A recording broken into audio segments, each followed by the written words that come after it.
ہورمہب ملک کو بحران سے نکالنے والا فرعون۔ آج سے 3300 برس قبل قدیم مصر کی عظیم ریاست کو کئی سنگین چیلنجز کا سامنا تھا۔ ملک کی مسائل اس قدر بڑھ چکے تھے کہ ریاست کی بقا خطرے میں نظر آ رہی تھی۔ مذہبی بحران، بے تحاشا کرپشن اور ملک کے دیگر داخلی مسائل سے نمٹنے کے لیے ملک کسی مسیحا کا منتظر تھا۔ لیکن مسیحا کہاں سے آتا، کیونکہ یکے بعد دیگر آنے والے فرعون کسی تربیت یافتہ وارث کو چھوڑے بغیر دنیا سے جا رہے تھے۔ ان مشکل حالات میں ایک ایسے شخص کو مصر کی تقدیر کے فیصلے کرنے کا موقع ملا جس نے نہ صرف ملک کی روز بروز گرتی ساکھ کو کامیابی سے بحال کیا بلکہ مصر کو ایسی سمت پر ڈالا جو کامیابی کی ضمانت ثابت ہوئی۔ مصر کی تاریخ کے اس مشہور کردار کا نام ہورمہب تھا۔ آخر ہورمہب کون تھا؟ وہ مصر کے اعلیٰ ترین منصب تک کیسے پہنچا تھا؟ اس نے مصر کی شان و شوکت کو کیسے بحال کیا تھا؟ اس ویڈیو میں ان تمام سوالوں کے جواب آپ کے سامنے رکھیں گے۔ چینل کو سبسکرائب کر دیں اور گھنٹی کا نشان دبا دیں تاکہ اب تک ہماری دلچسپ اور معلوماتی ویڈیوز بر وقت پہنچتی رہیں۔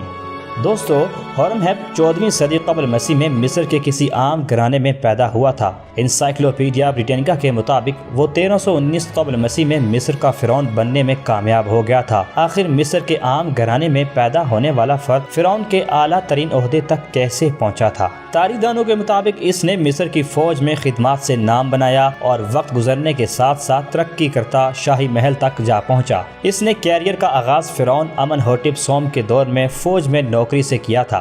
دی کلیکٹر نامی ویب سائٹ پر دستیاب معلومات کے مطابق اس نے فرعون اخیناتن کے دور میں ایک کاتب، منتظم اور سفیر کی حیثیت سے شہرت حاصل کی تھی۔ پھر جب اخیناتن کا بیٹا ٹوٹن خامن صرف 8 برس کی چھوٹی عمر میں فرعون بنا تھا، اس وقت ہورمہب نے فوج کی قیادت کی تھی۔ اس کے علاوہ جب آئی نامی سینئر عہدیدار نے ٹوٹن خامن کے وزیر کے طور پر ذمہ داریاں سنبھالی تھی تو ہورمہب فوج کی قیادت کی ذمہ داریاں نبھانے کے ساتھ ساتھ فرعون کا سینئر مشیر تھا۔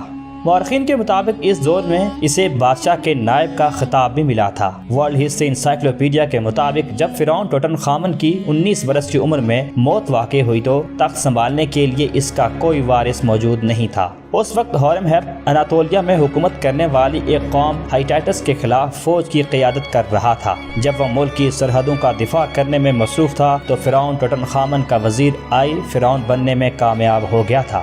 تاہم نیا فرعون آئی صرف 4 برس حکومت کرنے کے بعد 1319 قبل مسیح میں وفات پا گیا۔ اب مصر میں سب سے طاقتور شخص فوج کی قیادت کرنے والا ہورمہب تھا۔ اس نے سیاسی خلا سے فائدہ اٹھاتے ہوئے اقتدار اپنے قبضے میں لے لیا۔ بعض تاریخی حوالوں کے مطابق اس نے فوجی بغاوت کے ذریعے اقتدار پر قبضہ کیا تھا۔ بہرحال اپنے عہدے کو جائز بنانے کے لیے اس نے ایک شاہی خاتون مٹنجمٹ سے شادی کر لی۔ مورخین کے مطابق یہ خاتون مصر کی مشہور ملکہ نیفرٹیٹی کی بہن تھی۔ تو یہ تھا ہورمہب کا ایک عام آدمی سے مصر کا فرعون بننے تک کا سفر۔ چلیے اب جانتے ہیں کہ فرعون بننے کے بعد اس کے سامنے کیا چیلنجز تھے اور وہ ان سے کیسے نمٹا تھا۔ دوستو، فرعون ہورمہب کے سامنے سب سے بڑا چیلنج مصر کے قدیم مذہب کو مکمل شان و شوکت کے ساتھ بحال کرنا تھا۔ دراصل ہوا کچھ یوں تھا کہ 1353 قبل مسیح میں فرعون بننے والے اخیناتن نے مصر کے پرانے مذہب کو ختم کر کے ایک نیا مذہب رائج کیا تھا۔ پرانے مذہب کے تحت مصریوں کے ہزاروں خدا تھے، جبکہ نئے رائج شدہ مذہب میں اخیناتن نے اپنی عوام کو صرف ایک خدا کی عبادت کا حکم دیا تھا۔ اس ایک خدا کا نام اتن تھا۔ فرعون اخیناتن نے ماضی کے سب خداؤں کی عبادت گاہوں اور نشانیوں کو حکومتی طاقت کے بل بوتے پر ختم کروا دیا تھا اور ان خداؤں کے مندروں کی زمینوں کو پادریوں سے چھین کر حکومت نے اپنے قبضے میں لے لیا تھا۔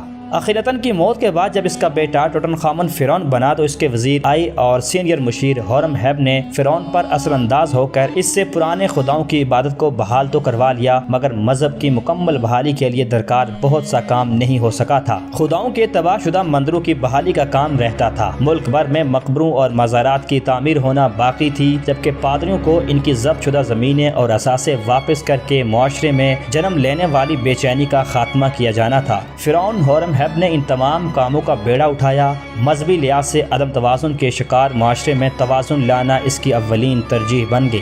اس نے عہدہ سنبھالتے ہی دعویٰ کیا کہ خداؤں نے ملک میں توازن لانے کے لیے اسے منتخب کیا ہے۔ مصری تاریخ کے محقق بنسن نے مذہبی حوالے سے اس کی جانب سے اٹھائے گئے اقدامات پر لکھا ہے۔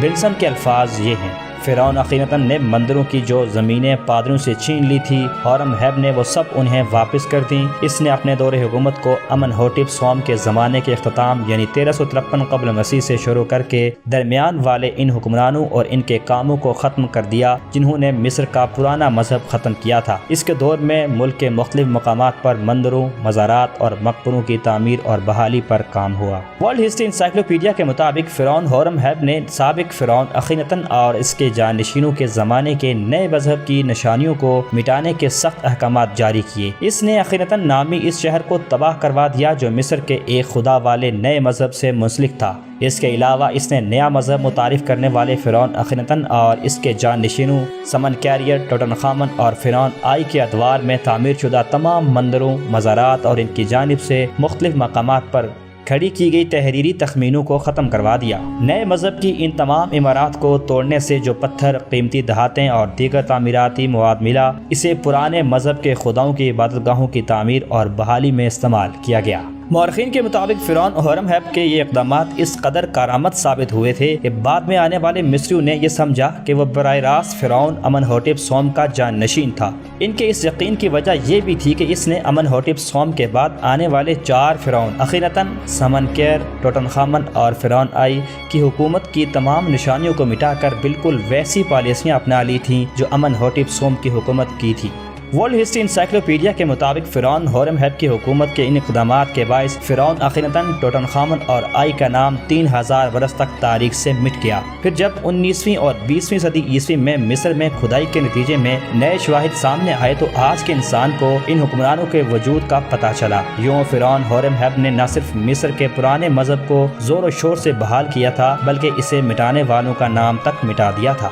تاریخ دانوں کے مطابق مصر کے قدیم مذہب کی مکمل شان و شوکت کے ساتھ بحالی اس کا واحد کارنامہ نہیں تھا۔ اسکالر بنسن نے فرعون ہورم-ہیب کے دور کے دیگر کارناموں کی تفصیلات بتاتے ہوئے لکھا ہے، فرعون ہورم-ہیب کا سب سے زیادہ جرأتمندانہ اور مفید اقدام مصر میں امن و امان کا قیام تھا۔ کارنک کے مقام پر اس کا مشہور فرمان دریافت ہوا تھا جو پتھر کی تختی پر لکھا گیا تھا۔ یہ فرمان سختی سے حکومت چلانے سے متعلق تھا۔ اس میں فرعون نے اعلان کیا تھا کہ غریب کے ساتھ دھوکہ دہی، کرپشن اور غلاموں، جہازوں اور دیگر اثاثوں کے استعمال میں غبن کی صورت میں ریاست اور صوبوں کے حکام کا احتساب کیا جائے گا۔ فرمان میں فرعون نے اعلیٰ عہدیداران کا خصوصی تذکرہ کرتے ہوئے جرائم کے ارتکاب کی صورت میں ان کے تیز تر احتساب اور سزائے موت کا وعدہ کیا تھا۔ فرمان میں ذمہ دار آدمیوں کو وزراء تعینات کرنے کے اعلان کے ساتھ فوج کو 2 بڑے یونٹس میں تقسیم کرنے کا بتایا گیا تھا، ایک یونٹ بالائی مصر کے علاقے کے لیے جبکہ دوسری زیری مصر کے لیے۔ فرعون ہورم-ہیب نے اپنا یہ فرمان نہ صرف پورے مصر میں شائع کروایا بلکہ ملک بھر کے تمام شہروں اور دور دراز علاقوں کے دورے کر کے یقینی بنایا کہ شاہی فرمان کی تمام شقوں پر عمل درآمد کیا جا رہا ہے۔ ملک کے مشکل حالات میں فرعون بننے والے ہورم-ہیب نے 1319 قبل مسیح سے 1292 قبل مسیح تک کل 27 برس حکومت کی۔ اس طویل عرصے میں اس نے جہاں مصری ریاست کے قدیم مذہب کو پوری طرح سے بحال کر کے مذہبی بحران کا خاتمہ کیا، وہیں انتظامی طور پر کرپشن اور دیگر مسائل کے خلاف سخت اقدامات اٹھا کر مصری ریاست کی ماضی کی شان و شوکت کو بحال کر دیا۔ دوستو، تو یہ تھی فرعون ہورم-ہیب کے اقتدار کی کہانی۔ امید ہے کہ آپ کو ہماری یہ ویڈیو پسند آئی ہوگی۔ انشاءاللہ اگلی ویڈیو میں قدیم مصری تہذیب کے بارے میں مزید دلچسپ اور حیرت انگیز معلومات آپ کے سامنے رکھیں گے۔ تب تک کے لیے اللہ حافظ۔